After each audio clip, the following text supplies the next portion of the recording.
bom lugar pra gente começar falando de inteligência emocional, definindo inteligência emocional, né? Não sei se isso é tão claro, se as pessoas entendem direito o que a gente quer dizer com isso. Não sei se tem... porque eu vejo existe uma conexão entre inteligência emocional, saúde mental, e eu suponho que haja uma confusão sobre o que são essas coisas. Então, Sim. o que a gente chama de inteligência emocional? Claro que eu podia dar a resposta fácil, mas eu quero você não ia me difícil, chamar, pô. né? Pra quê, né? Chama um cara que leu na Wikipedia. Isso não, pô. Tô falando com... Então vamos lá. Com o enrolado. Brincadeira, gente, ó. Agora é sério. O que acontece? A gente pode ir pelas definições que estão por aí. Então tem muitos debates sobre inteligência emocional, inclusive no YouTube, coisas bacanas que foram filmadas, aulas em Princeton, Yale, onde você quiser. Super legal. Mas eu acho que a gente tem que dar um passo atrás e pensar o seguinte: o que é inteligência? E aí, para a gente pensar em inteligência, é legal separar duas verticais. Uma vertical está no âmbito do domínio do código. Inteligência é a capacidade de tratar um código de maneira eficiente. O que quer dizer eficiente? De acordo com regras que vão determinar a eficiência. Então, por exemplo, no domínio do pensamento baseado em linguagem, no pensamento verbal, a gente tem formas de organizar essas informações ou ideias que são aceitas como válidas, porque elas seguem esses parâmetros, esses princípios.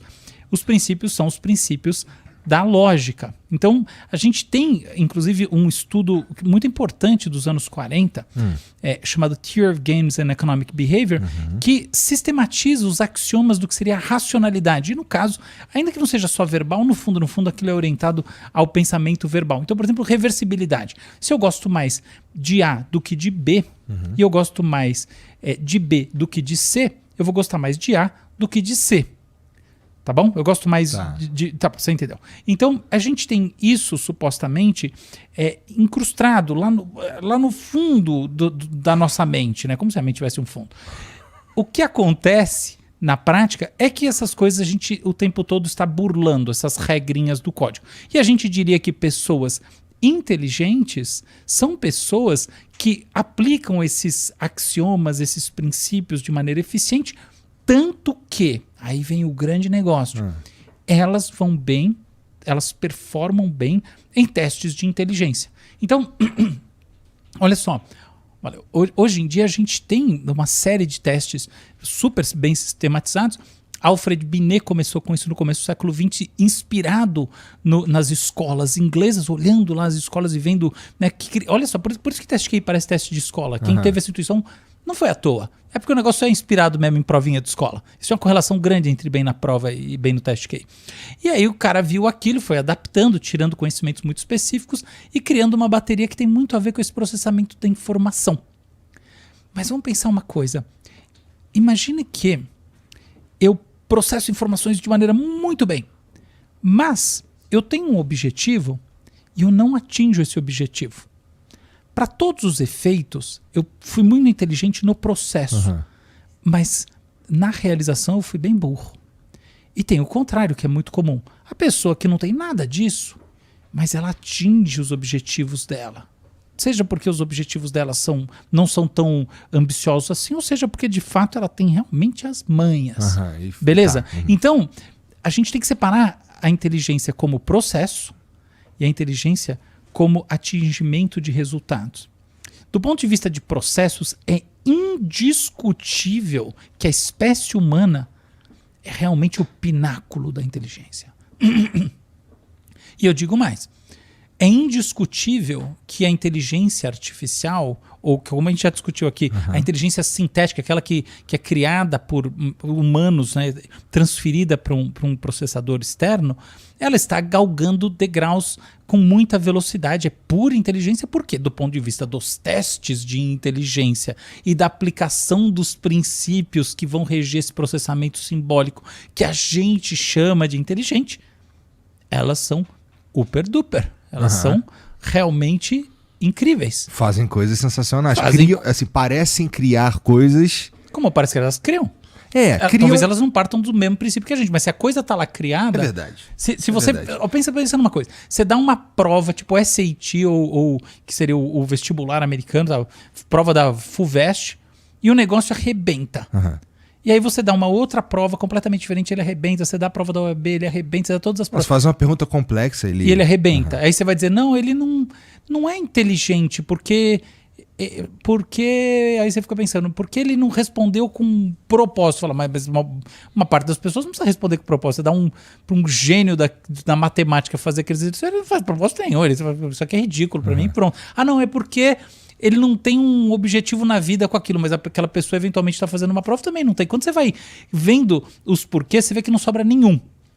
A grande questão é, do ponto de vista da aplicação de princípios lógicos formais e do resultado metrificado a partir de um parâmetro que é usado para seres humanos, mas pode ser usado para qualquer outra coisa, aquilo lá está arrebentando. E é uma questão de tempo para uma...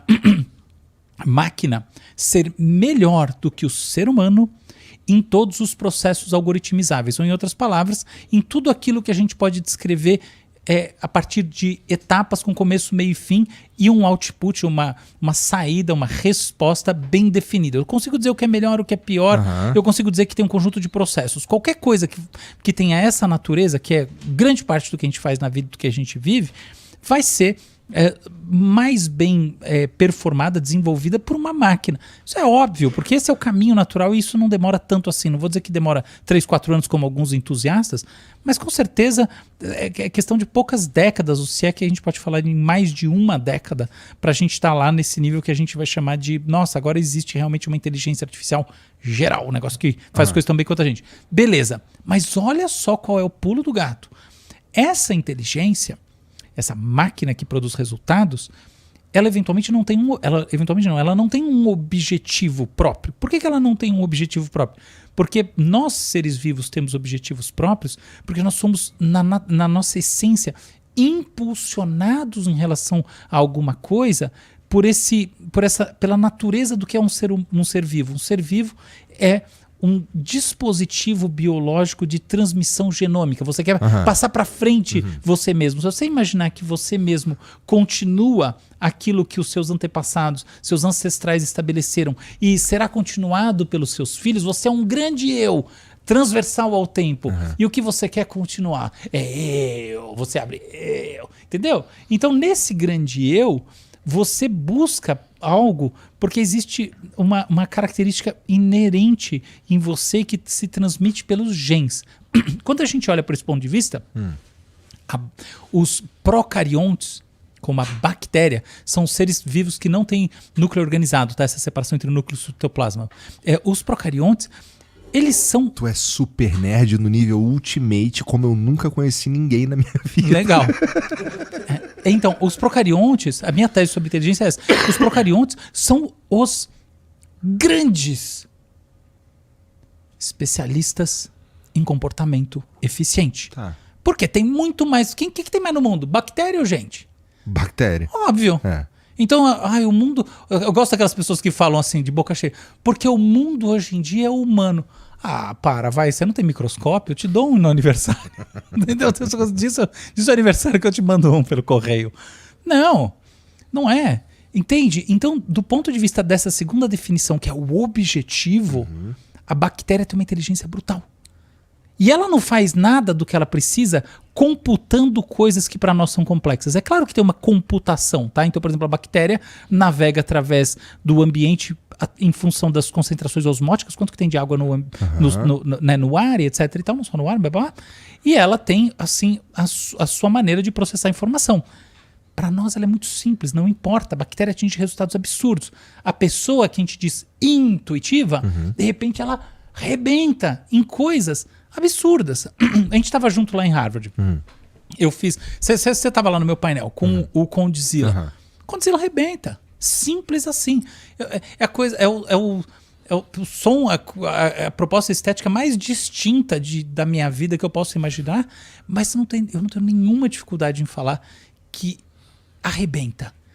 E como ele estava me contando, a gente estava batendo um papo antes da nossa palestra, ele é super racional, super inteligente e objetivo, claro, preciso, tudo ele é. Mas ele falou, eu tenho na base uma intuição, eu sinto o que eu acho que vai dar certo. Por isso que ele é um grande produtor, entende? Ele concentra esses processos que depois ele descreve racionalmente, mas ele não precisa ou não quer. Ele acredita nesse registro também né, da intuição sobre o que vai estourar daqui a pouco, o que é bom do ponto de vista do público, etc. Uma inteligência artificial é capaz de prever esse tipo de coisa? Sim. Sim, não vejo problema nenhum em fazer isso. Claro, é só ela treinar essa... ela não vai fazer pelo mesmo caminho, tá? Porque é óbvio que os caminhos não são equivalentes porque os sistemas de processamento são distintos. O cérebro é uma outra coisa, a gente pode até debater isso. Mas, sem a menor dúvida, ela consegue prever hits porque, inclusive, já tem isso, tá? Isso aí, já saiu um paper recentemente mostrando uma enorme capacidade preditiva de hits. E não só isso, tá? Tem uma coisa que eu acho que é muito mais interessante do que prever hits. É como você prevê a performance de cada artista e música para cada subgrupo. Porque o hit... quer ver? Eu vou prever o hit aqui, ó. Todo mundo, hein? Pessoal, se eu tiver errado, eu vou dar R$1 para cada um que tá assistindo, hein? Pode... Não, vou dar R$10. R$100. Nossa, tu tem muita certeza mesmo. A próxima música da Taylor Swift vai ser um hit. 100 conto pra cada um, se eu tiver errado, pode me cobrar. Entendeu?